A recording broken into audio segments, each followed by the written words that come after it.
જીવનધારા વૃદ્ધાશ્રમ તારીખ 19/2/25 અમારા જીવનધારા વૃદ્ધાશ્રમ પરિવારના ઉપકારી ગુરુ ભગવાન પરમ પૂજ્ય પન્યાસ પ્રવર ગુરુમાં ચંદ્રશેખર વિજયજી મહારાજ સાહેબના શિષ્ય રત્ન મુનિ શ્રી હંસબુદ્ધિ વિજયજી મહારાજ સાહેબ કે જેમની અસીમ કૃપા જીવનધારા વૃદ્ધાશ્રમ પરિવાર અવિરત વરસતી રહે છે અને જેમના માર્ગદર્શન હેઠળ ઘણા બધા કાર્યો, માનવતાવાદી કાર્યો, શાસનના કાર્યો, સાધર્મિકોના કાર્યો જીવનધારા પરિવાર કરી રહ્યું છે. અને તેમાંથી એક આ અમારું જે ભગવાન મહાવીર આઈ કેર હોસ્પિટલ કે ભૂતકાળમાં ગુરુદેવ દ્વારા 2011માં એક નાનું એવું બીજ કે ભગવાન મહાવીર મેડિકલ સેન્ટરની સ્થાપના વર્ષ 2011માં ગુરુદેવની નિશ્રામાં, ગુરુદેવની પ્રેરણા અને ગુરુદેવના માર્ગદર્શન હેઠળ કરવામાં આવી હતી.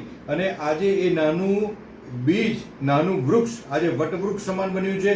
એક ટૂંક સમયમાં જ અમે એક મોટી હોસ્પિટલનું નિર્માણ કરી રહ્યા છે અને તેની પાછળનું જો કોઈ શ્રેય જાય છે કે કોઈના આશીર્વાદ છે તો અમારા ગુરુદેવના આશીર્વાદ છે.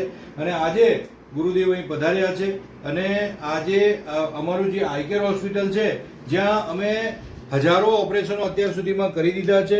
અહીંયા જીવનધારામાં ભગવાન મહાવીર આઈ કેર હોસ્પિટલ કે જેમાં અસંખ્ય ઓપરેશનો કે દર વર્ષે થાય છે. અને હાલ કે આજુબાજુના જે લગભગ 12 કિલોમીટરના ગામડાઓ અને આજુબાજુના વિસ્તારોમાં છેક રાજસ્થાન, બરોડા બધા અલગ વિસ્તારોમાંથી અહીંયા ઓપરેશન કરવા આવે છે. તો ભગવાન મહાવીર આઈ કેર હોસ્પિટલમાં અમને ખૂબ જ સારી સફળતા મળી છે અને તેનો જો કોઈ શ્રેય જાય છે તો અમારા પૂજ્ય ગુરુદેવનો જાય છે. ગુરુદેવ આપ કંઈ કહેશો? ખૂબ ખૂબ આશીર્વાદ છે. આપણી કરુણા ડેવલપ થાય એટલા માટે જ આ બધા કાર્ય કરવાના છે. આપણો આત્મા દિવસે દિવસે કોમળ બને, વધુને વધુ કરુણાવંત બને અને સમગ્ર માનવ પ્રજાની અંદર એ પોતે બધાની સારી રીતે સમાધિ સેવા બધું જાળવે, પશુ માત્ર પંખી માત્રની પણ રક્ષાના કાર્યો કરે એવી કરુણા આપણામાં ડેવલપ થાય એવી બધાને આશીર્વાદ.